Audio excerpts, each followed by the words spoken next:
Halo teman-teman, berjumpa lagi dengan saya. Mungkin kali ini teman-teman melihat sesuatu yang berbeda ya, karena biasanya saya berada di lokasi outdoor seperti kolam, tambak, yang dimana kita melihat video tentang budidaya perikanan. Tetapi kali ini spesial karena kita berada di laboratorium. Nah, kenapa? Karena kita mau belajar mengenai jenis-jenis obat ikan yang beredar di Indonesia. Nah, teman-teman jangan lupa ya, baca description box. Karena ketika take video seperti ini mungkin ada informasi yang terlewat dari saya, tetapi semua saya pastikan saya lengkapi di dalam description box. Jadi jangan lupa untuk dipantau supaya tidak ketinggalan informasi dari saya. Nah, teman-teman yang belum subscribe ya, supaya banyak teman-teman yang lainnya mendapatkan informasi mengenai budidaya perikanan dari saya.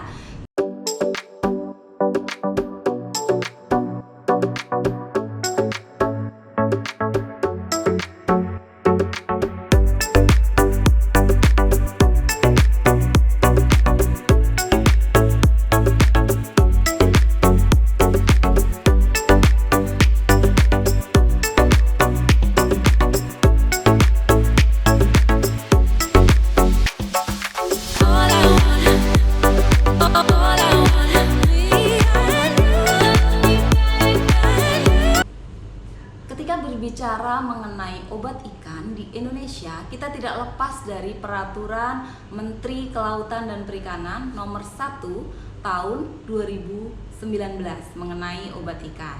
Nah, ada 5 jenis sediaan atau golongan obat ikan. Yang pertama adalah jenis golongan sediaan farmasetik. Apa yang dimaksud dengan farmasetik? Yaitu suatu obat yang bekerja berdasarkan daya farmakologinya, misalnya antibakteri, antibiotik, kemudian anestesi, kemudian antiparasit, seperti itu.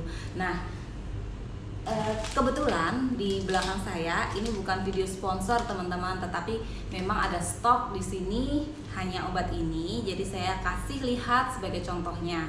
Misalnya obat mengandung enrofloxacin sebagai antibiotik. Nah, ini masuk ke kategori farmasetik.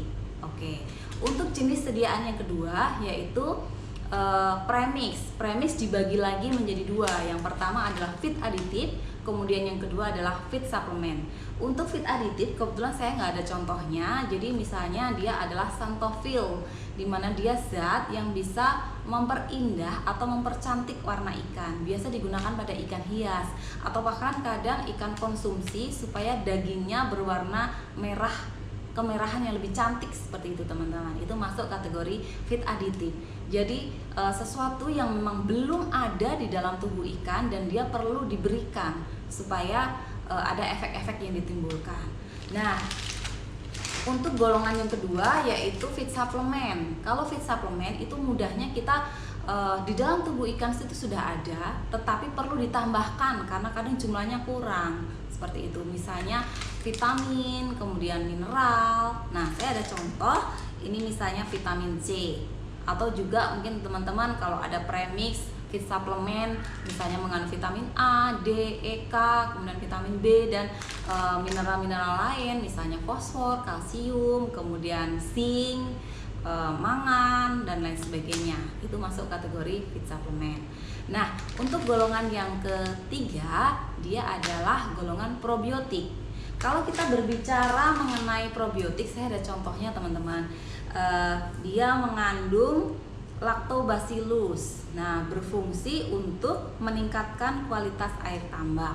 Nah, jadi kalau untuk probiotik, dia adalah sediaan obat yang berasal dari mikroba non patogenik.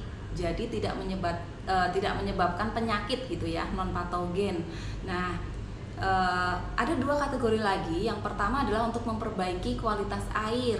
Jadi misalnya menurunkan kadar nitrit, nitrat maupun amonia. Kemudian ada juga yang berfungsi untuk meningkatkan pertumbuhan, memperbaiki saluran cernanya sehingga pertumbuhannya tidak terhambat seperti itu. Nah, ini contohnya ya. Mungkin teman-teman sudah sebagian pernah menggunakan obat ini. Kalau yang sudah pernah, tulis ya di kolom komentar. Nanti kita ngobrol-ngobrol di situ.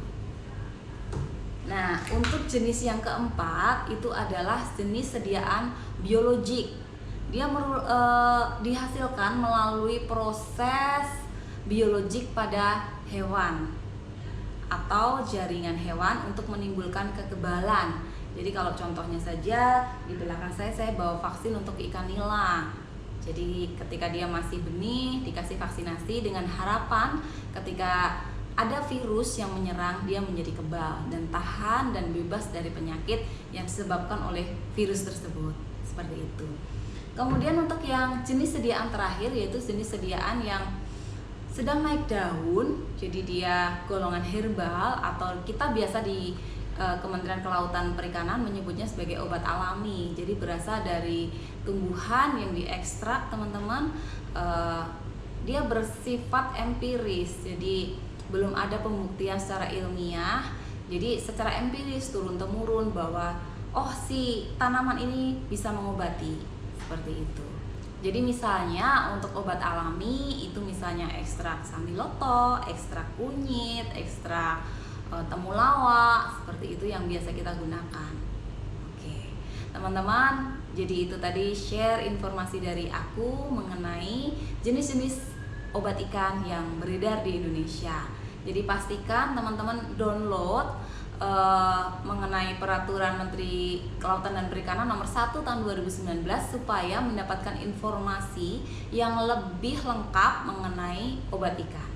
Oke, terima kasih teman-teman sudah mengikuti. Jangan lupa subscribe. Bye bye.